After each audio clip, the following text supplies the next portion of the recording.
J'espère qu'ils vous auront permis de dégager des pistes et des solutions intéressantes. Les retours que l'on a eus jusqu'à présent sont plutôt positifs. Si j'ai bien compris, certains workshops ont été un peu animés, mais c'est bon signe. C'est toujours bien quand il y a de la polémique. Et alors, comme dit le proverbe, il faut maintenant passer de la théorie à la pratique, parce qu'au-delà des débats et des belles déclarations d'intention et de principe, il faut maintenant passer à l'action, ce qui est loin d'être simple. Et ce qui est loin d'être simple également, c'est de réaliser un résumé de cette seconde journée de débat, tant ils ont été denses. Je vais toutefois tenter de vous faire part des éléments de synthèse que j'ai pu rassembler. La session de ce matin a montré à quel point une communication plus efficace entre les agences en charge de la propriété intellectuelle est essentielle pour rassembler des expertises de qualité. Et en la matière, le partage d'informations en ligne offre des perspectives intéressantes. On ne le répétera jamais assez, la coopération internationale est essentielle pour construire des partenariats fiables et transparents, pour choisir les meilleures options en matière de formation, mais aussi pour dégager des approches innovantes. Ces approches innovantes sont d'autant plus importantes que le traitement des produits contrefaits coûte extrêmement cher. C'était l'objet de l'autre workshop qui s'est tenu simultanément ce matin.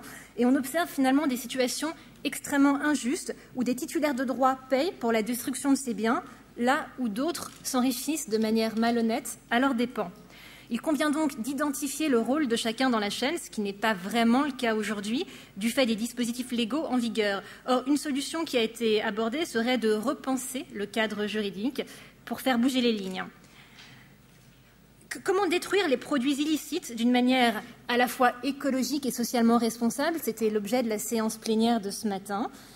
À première vue, le fait de recycler ces produits ou de les donner à des associations caritatives pourrait sembler une piste intéressante si cela ne portait pas atteinte à l'image de marque des produits en question. Pour ces raisons, il est indispensable que les marques qui sont victimes de contrefaçon coopèrent davantage avec les douanes et les différents intermédiaires, davantage qu'elles ne le font aujourd'hui. Il est important également de créer un environnement économique dans lequel la propriété intellectuelle est protégée. Et cela suppose de lourds investissements, lesquels doivent être pris en charge en partie par les entreprises. Alors certes, les entreprises ne sont pas habituées à ne pas avoir de retour sur investissement immédiat, c'est presque antinomique avec leur raison d'être, mais elles doivent néanmoins coopérer à leur tour. Cela fait partie de leur responsabilité sociale, mais aussi morale. Encore faut-il les sensibiliser aux enjeux plutôt que de leur imposer un point de vue.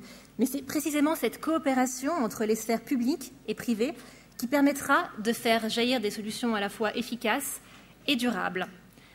À l'échelle des gouvernements, à présent, il va sans dire que les efforts sont intenses afin de mettre en place des accords en matière de protection de la propriété intellectuelle. L'accord commercial relatif à la contrefaçon, baptisé ACTA, est une initiative intéressante, même si elle fait encore l'objet de polémiques, comme on l'a vu tout à l'heure à l'occasion de la session de discussion, et ceux qui y ont assisté pourront témoigner. Certains reprochent à cette mesure de ne pas accorder suffisamment de souplesse pour les pays en développement. Beaucoup a déjà été fait en matière de coopération intergouvernementale, mais il reste encore beaucoup de chemin à parcourir. Enfin, comme je le disais tout à l'heure, on n'insistera jamais assez non plus sur l'importance de l'éducation, d'une part, et de la sensibilisation, d'autre part, en matière de propriété intellectuelle, et sur l'importance de sécuriser la chaîne d'approvisionnement et de comprendre les consommateurs. Alors à présent, pour évoquer à la fois le bilan et les perspectives d'avenir, je donne la parole à M. Francis Gurry, directeur général de l'Organisation mondiale pour la propriété intellectuelle.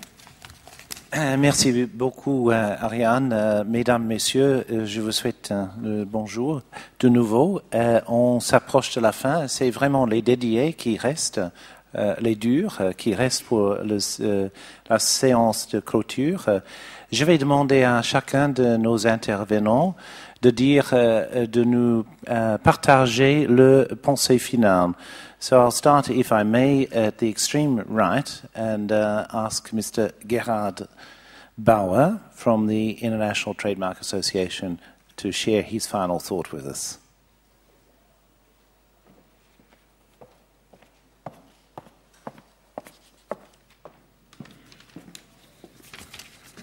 Thank you, Director General. I know it's quite late and everybody wants to go home, so I will give some brief remarks because after 2 days very densely filled with information and discussion. There's a lot to wrap up, and I'm trying to wrap up what I draw out of for my conclusions of this Congress. From our discussions during the last 2 days, we have reinforced the need to advance the theme of this Congress, namely building respect for intellectual property, the harms of counterfeiting and piracy, and the need for all partners to work more closely together.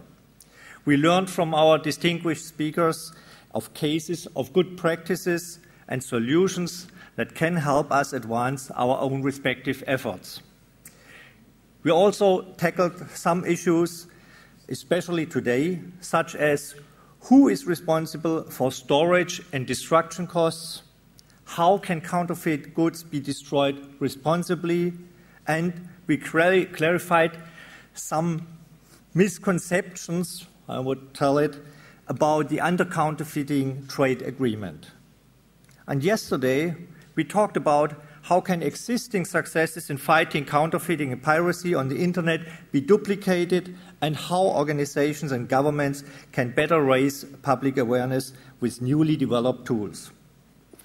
As my company, Daimler, is an automotive company, protecting consumer safety is an issue near and dear to my heart, and I'm pleased that we emphasized this in yesterday's sessions. INTA has been proud to be a partner of this global Congress for the last several years. Through these congresses, INTA has benefited from our close collaboration with other Congress members and created new relationships with delegates who have attended this important event. We hope you have had a fruitful Congress experience and have also benefited from the discussions. We look forward to working more closely with you to tackle the global counterfeiting phenomenon following this Congress and to find effective ways to combat the negative effects of counterfeiting. As one way to achieve this goal, we encourage the negotiating countries of ACTA to approve and sign on to the agreement. Thank you, and from my side, safe travels home. Thank you very much, Gerhard. Now it's my pleasure to introduce Mr. David Benjamin, who is Senior Vice President of Universal Music and, as you all know, I think, co-chair of the ICC BASCAP. David, you have the floor. Hello. As someone who's participated in 5 of the 6 global congresses, let me just spend a minute describing the change that's taken place and our opportunity for the future. I can recall sitting on this very panel 2 years ago in Dubai, and the issue was, who's going to fix this problem? And the gesture that described the answer was this: someone else. And what came clear to me, listening to all of our speakers and speaking to many of you the last 2 days, was that that state of mind has changed, and that the responsibility for change lies within each of us. And in fact, from everyone I've spoken to and heard, we're accepting the challenge. And indeed, that's the only way to solve this problem. So, for those of you here, let me encourage you to get involved in being part of the solution. Join your local anti-counterfeiting or piracy group. Join INTA. Join BASCAP. Help us move towards our goals, because at the end of the day, I think the reason we're all here is the same. We're here to safeguard the future. We're here to provide a future for our children. We're here to provide good jobs with benefits where they can hold their heads high and move on into the future we want them to have. Thank you very much for being here, and I hope to see all of you again next year.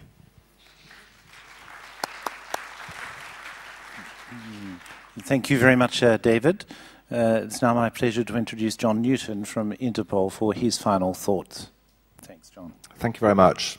I'd just like to reiterate and support the comments that have just been made by David, and that is just to draw attention to whatever the frustrations we face in this particular area, we have actually made significant progress. And it wasn't so long ago that when we looked at the Interpol member countries and tried to make an assessment of where this problem was and how big this problem was, they only actually had 8 Interpol member countries telling us that they had a problem with transnational organised counterfeiting and piracy. 3 years later, we now have 145, which is 77% of our membership, telling us that they have a problem with this particular issue. And I suspect that out of the balance that who don't tell us that they have a problem, I suspect that many of them don't really know they've got a problem at the moment. But I'm sure that over the next year or two, they're going to confirm that this is a big problem.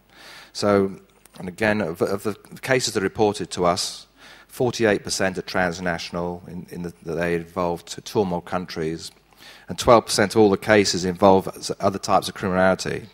So there's absolutely no doubt about the central involvement of organised criminals in this activity.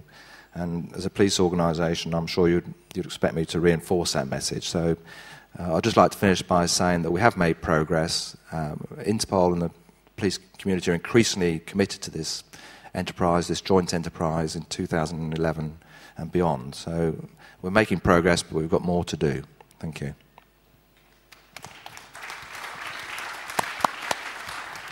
Thank you very much, John. I'm going to skip over Yves Lapierre and come back to him after. First of all, introduce our colleague Kunio Mikuria, Secretary General of the World Customs Organization, to whom in one moment I shall pass the responsibility for the organization of the next Global Congress. Kunio, please. Merci, Mesdames, Messieurs. Je tiens à vous remercier très sincèrement, ainsi que le comité de direction, pour avoir contribué au succès de ce 6e congrès mondial. Ces 2 jours ont été fructueux d'échanges et de partage, et de nombreuses questions ont été abordées grâce à la participation d'experts reconnus. Nous connaissons toutes les raisons pour lesquelles il faut lutter contre la contrefaçon et le piratage, qu'elles soient économiques, sociales, juridiques ou morales. Mais je suis d'accord qu'en parlant ne suffit pas. Et il s'agit là aussi d'un des points positifs de ce congrès. L'accent a été placé sur les actions et initiatives concrètes qui sont mises en œuvre par toutes les parties prenantes, que ce soit en ce qui concerne l'évaluation de l'impact de la contrefaçon ou les travaux en vue d'une application plus efficace des droits. Mais je suis aussi très heureux de ce congrès, car de tous les thèmes qui me sont chers, 2 en particulier ont été abordés. La sécurité des consommateurs et le développement durable. Ces 2 aspects donnent à notre combat une dimension universelle et nous rappellent que la lutte contre la contrefaçon est avant tout une question de justice, de vie et de mort. À ce titre, je me dois de vous rappeler que l'OMD a pour mission première de faciliter le commerce sans mettre sa sécurité en péril. Cela consiste notamment à tout faire pour renforcer la capacité des douanes. Un programme dédié a donc été élaboré dans le but d'améliorer les compétences des douaniers du monde entier en fin d'une application efficace de leur législation. Je crois en effet que les meilleures techniques de détection et d'analyse de risque doivent être transmises à toutes les douanes, car seule une réponse globale et cohérente donnera des résultats acceptables. Cela signifie que la coopération avec toutes les parties prenantes dans le secteur privé est la condition sine qua non de notre succès. Il ne s'agit pas pour l'OMD de paroles en l'air, puisque l'OMD a fait de l'année 2010 l'année de partenariat douane-entreprise. Ce partenariat est permanent et il se fonde sur une approche pragmatique et volontaire.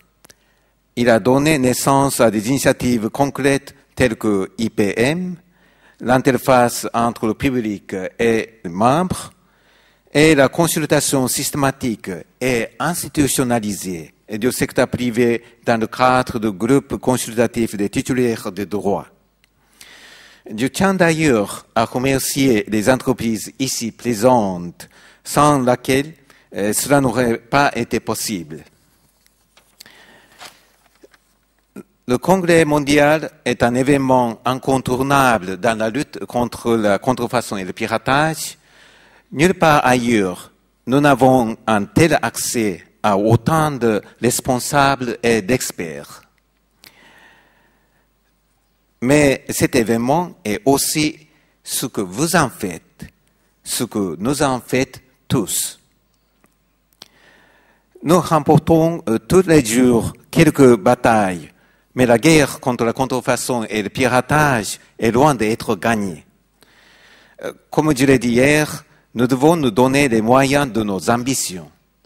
Et je peux vous assurer que l'OMD a de grandes ambitions en la matière.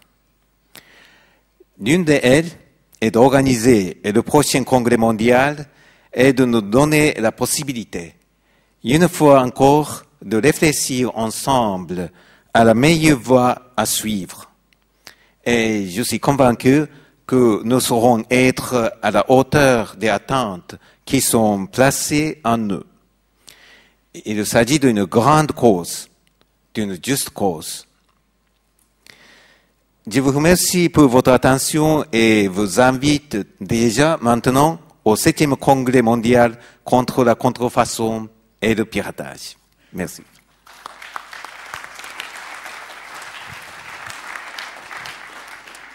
Merci beaucoup, Cuneo. J'ai maintenant le plaisir de présenter notre hôte, M. Yves Lapierre. Merci, Francis. Alors, je ne suis qu'un office national face à des grandes organisations mondiales extrêmement performantes. Néanmoins, je voudrais, dans ma conclusion, tout d'abord vous remercier effectivement, mais j'y reviendrai tout à l'heure, et également, j'ai essayé de mesurer l'importance que pouvait avoir pour un pays comme la France et pour un office comme l'INPI, le rôle de la coopération internationale et en particulier des actions que nous engageons avec vous. Et ce que j'en retiens comme élément, ce sont les points suivants. Tout d'abord, c'est face à l'hétérogénéité des pays qui rend l'harmonisation des législations difficiles. Ce qui est important au niveau de la coopération internationale, me semble-t-il, et c'est ce que vous exprimez, est de travailler autour d'objectifs précis, d'aller vers des success stories rapides, et c'est d'ailleurs un petit peu la démarche que suit également l'OMPI dans ses relations internationales, afin d'éviter le blocage. Et en ce sens, la coopération internationale ressemble à un puzzle, et il s'agit progressivement de rassembler les petites pièces du puzzle. Alors, que signifie coopération internationale? D'abord, c'est une coopération internationale étendue, parce que les contrefaçons ne connaissent aucune frontière, que ce soit morale, criminelle, géographique. La coopération internationale est donc étendue à de nombreux pays. Elle peut prendre plusieurs formes. Elle peut être d'abord plurilatérale, elle peut être régionale ou elle peut être bilatérale. Cependant, dans toutes ces formes, l'objectif reste le même. Il s'agit de favoriser une application plus collaborative du respect des droits de propriété industrielle dans des zones stratégiques pour les entreprises en vue de contribuer au développement économique local. Ça peut être également une coopération ciblée. Si toutes les formes de coopération, de contrefaçon, pardon, excusez-moi pour le lapsus, de contrefaçon sont néfastes, la contrefaçon d'un produit qui présente un risque sanitaire ou sécuritaire est la forme la plus cynique, la plus pernicieuse que puisse revêtre ce fléau. Et c'est pour cela, par exemple, que la coopération engagée par l'Observatoire des trafics illicites, créé par les ministères des Affaires étrangères français et européens, dans le cadre d'un fonds de solidarité prioritaire Mekong FSP, démontre l'importance que la France attache à une coopération ciblée et volontaire. Et donc ça, c'est le troisième volet des coopérations volontaires. La manière dont nous engageons nos coopérations est effectivement le fruit d'un véritable partenariat. Et là aussi, dans les échanges qui ont eu lieu durant ce congrès, ce sont des informations qui ont été échangées. Parce que bien entendu, ça sert à la fois les intérêts de la France, mais ça sert également les intérêts des pays partenaires. Et donc, la coopération est une institution d'accueil plutôt que de dissuasion ou de répression. Et enfin, un autre aspect, c'est que cette coopération doit être une coopération ouverte. Elle ne se limite pas à un partenariat entre les acteurs du secteur public, elle associe, et vous en êtes les témoins, le secteur public et le secteur privé. Et elle doit, dans ce cadre, se doter d'éléments dynamiques, tels que des déclarations, des accords de coopération, qui sont des instruments dynamiques adaptables selon les besoins. Et je reprendrai comme exemple l'accord que la France et certains pays européens ont passé avec la Chine, voilà 2 ans. Ce qui est important également dans ces coopérations, et ce que je retiens des échanges que nous avons eus, c'est que cette coopération internationale doit être pratique. Elle doit, notamment à travers ce que nous avons mis en place, qui sont les attachés INPI et l'Observatoire des trafics illicites, créer des passerelles entre les différents services nationaux des agences en charge de la mise en œuvre des droits et les acteurs du service privé. Vous avez témoigné de l'efficacité de ces dispositifs. Elle permet également d'instaurer un dialogue constructif par l'échange de bonnes pratiques afin de rapprocher des positions et des solutions. Je prendrai l'exemple qui a été évoqué hier, je crois, par M. Brochant, de la manière dont cette coopération avec le Brésil a pu faire évoluer l'évolution du dossier sur le champagne. Et donc ce modèle est-il exportable? Nous avons quelques exemples, et là aussi des échanges ont été faits sur le sujet, entre le modèle du CNAC français et ce qui a été mis en place, par exemple, au Maroc ou autour du bassin Euromed, où des comités nationaux anti-contrefaçon se sont mis en place et se réunissent régulièrement pour échanger sur les bonnes pratiques.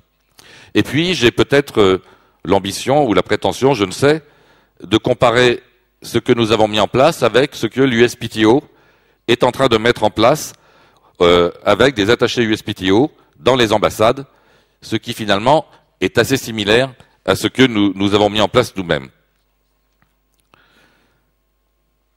Dernier point que je retiens également, qui me semble très constructif, c'est faut-il que la coopération soit créatrice ou non de droits, ou qu'elle soit plus ouverte.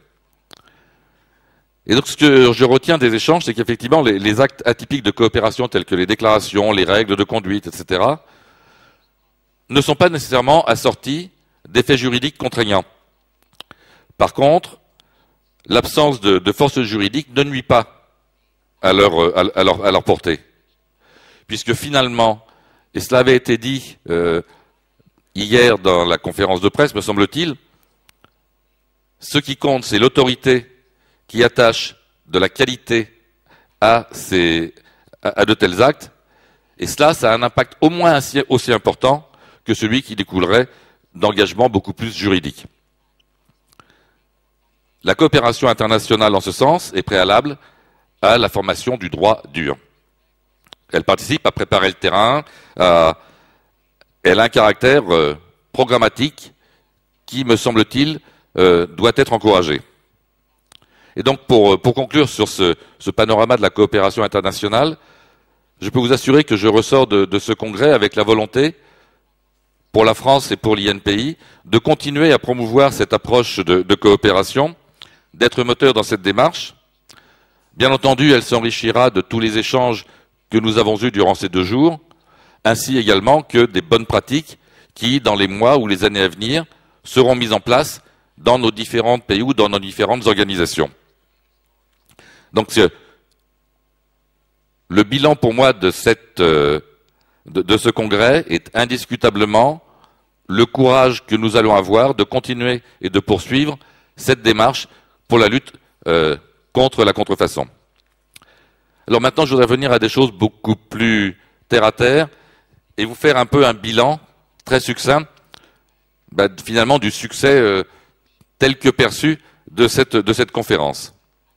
Je retiens qu'il y a eu 820 inscrits et participants, et donc 102 pays, ce qui est magnifique. Nous avions mis en place un site internet, et dans les 2 jours, il y a eu un flux de presque 1400 personnes qui sont venues se connecter sur le site et chercher des informations. 795 visiteurs uniques le premier jour. Il y a également eu une couverture presse importante. Et même si nous n'avons pas encore les résultats de cette couverture presse, nous savons qu'il y avait 47 journalistes qui étaient inscrits et que 59 journalistes sont venus. Et j'ai connaissance au moins de 3 dépêches de l'agence France Presse qui relatent ce congrès, ainsi qu'une émission à laquelle j'ai eu l'honneur de participer hier, sur la première chaîne française d'information, LCI, qui a été consacrée à la contrefaçon et à ce congrès. C'est l'invité de l'économie de la chaîne LCI. Je voudrais également maintenant adresser mes remerciements à vous tous, bien entendu, à l'ensemble des participants. Je voudrais également insister sur le rôle qu'ont joué les exposants. Au-delà d'un simple congrès d'échange, la présence d'exposants, industriels, organisations, a été manifestement très très largement appréciée, et sans doute bien plus que, sans vouloir faire de comparaison, à Cancun. Quels sont les points positifs dans cette représentation? Tout d'abord, pour les exposants, c'est effectivement la qualité des représentants et des interlocuteurs. Ils ont vu beaucoup de participants, il y a eu énormément d'interactions avec les délégués, et puis ils ont pu également avoir des rencontres avec la presse. Alors bien entendu, tout n'est jamais parfait dans un congrès comme celui-ci. 2 améliorations à faire. Manifestement, ce matin, vous avez regretté qu'il n'y ait pas un café à l'accueil. Et puis, vous avez également trouvé que le cocktail, hier soir, était de qualité peut-être insuffisamment gustative. Donc je pense et je souhaite bon courage pour le prochain pays organisateur, pour bien entendu capitaliser sur les points positifs, je n'en doute pas, et corriger les quelques petits points de défaillance que je viens de souligner. Je voudrais également remercier les organisateurs qui ont contribué et qui ont fait le succès de cette conférence et leur remettre donc un petit signe de remerciement. Voilà, je les vois qui arrivent. Donc je voulais vous remettre un fac-similé d'un brevet historique. Il s'agit d'un brevet déposé par Dôme, le verrier français bien connu. Et c'est avec grand plaisir, au nom de la France et de l'INPI, que je vous remets ce fac-similé.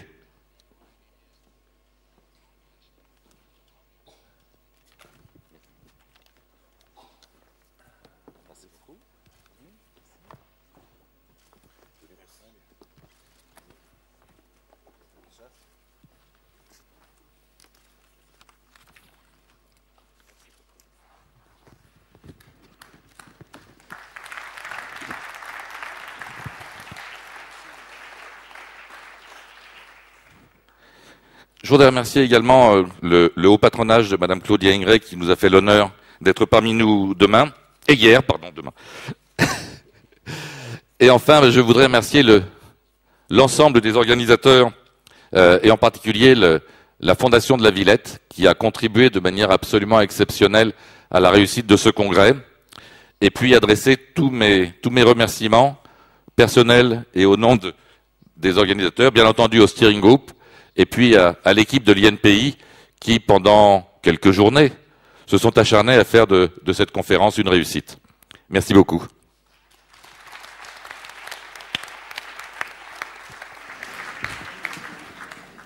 Merci beaucoup, Yves. I'm going to stand to say my final word, which will be very brief. First of all, let me join Yves in thanking the list of persons whom he has enumerated for the success of this conference. Mais tout d'abord, je dois remercier les autorités françaises et surtout l'Institut national de la propriété intellectuelle et son directeur général, M. Yves Lapierre, pour la qualité et la chaleur de l'accueil que vous nous avez réservé ces derniers jours. C'est une organisation parfaite avec des facilités extraordinairement confortables. J'ai vu beaucoup de gens qui dormaient dans les fauteuils confortables que vous avez fournis pour nous.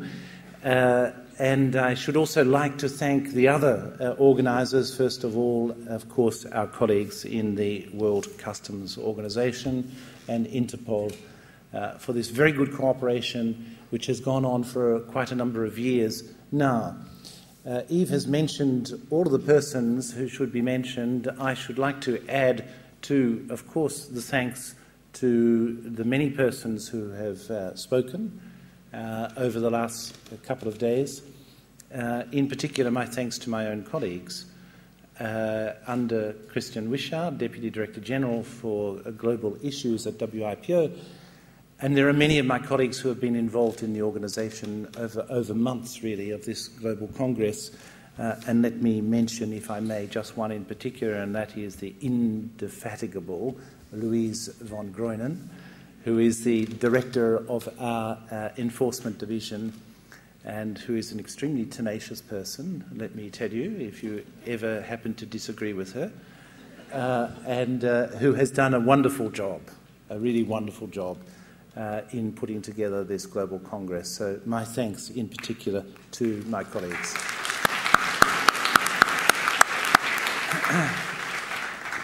And I think I must just agree with the comments that have been made by everyone, and especially by David Benjamin. I have heard people say repeatedly that a lot has happened since the first Global Congress took place, and that is a very, very encouraging sign. And I think the challenge for us now probably is how we convert activism into coherence, or how we go from activism to coherence. A lot is happening. A lot has happened. A lot is happening in the private sector, in the public sector, on the national level, and less on the international level.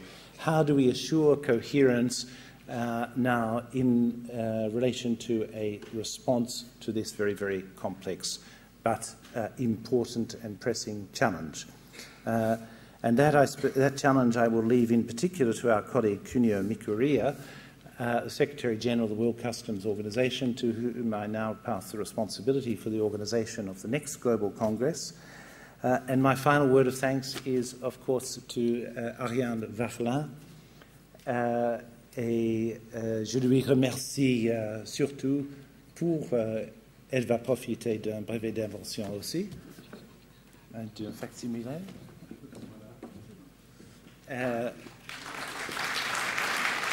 Je remercie Ariane pour surtout la synthèse qu'elle vient de nous faire concernant les procédés de ce congrès et surtout pour avoir mené avec tellement d'élan les procédés ces 2 derniers jours. Et je lui donne le mot final. Juste quelques mots. Effectivement, ce congrès a très nombreux mérites. Il permet d'une part de faire connaître les points de vue des autorités compétentes en matière de propriété intellectuelle, mais il a aussi, à mon sens, permis un véritable brainstorming, davantage dans le cadre des workshops, et c'est précisément ces brainstorming qui permettent de faire bouger les lignes, car si les choses ont beaucoup évolué déjà, elles doivent continuer à évoluer toujours davantage, tant les enjeux sont cruciaux. Alors, au nom de tous les organisateurs de ce congrès, je vais moi aussi procéder aux traditionnels remerciements pour remercier la Cité des sciences et de l'industrie, tout d'abord, pour leur accueil, remercier, Yves Lapierre l'a dit, les exposants, remercier toutes les personnes qui ont permis à ce congrès à la fois d'exister, mais aussi de bien se dérouler, remercier aussi les sponsors, parmi lesquels Baker McKenzie, mais vous trouverez leur nom à tous dans le programme, et puis vous remercier enfin vous tous, pour votre attention et pour votre participation à ce 6e congrès mondial sur la lutte contre la contrefaçon et le piratage. Alors j'ai encore 2 dernières petites annonces. La première pour dire que l'un d'entre vous ou l'une d'entre vous a oublié hier un téléphone portable. Alors aujourd'hui, on ne peut pas vivre sans. Si vous souhaitez le récupérer, je vous invite à vous rendre au registration desk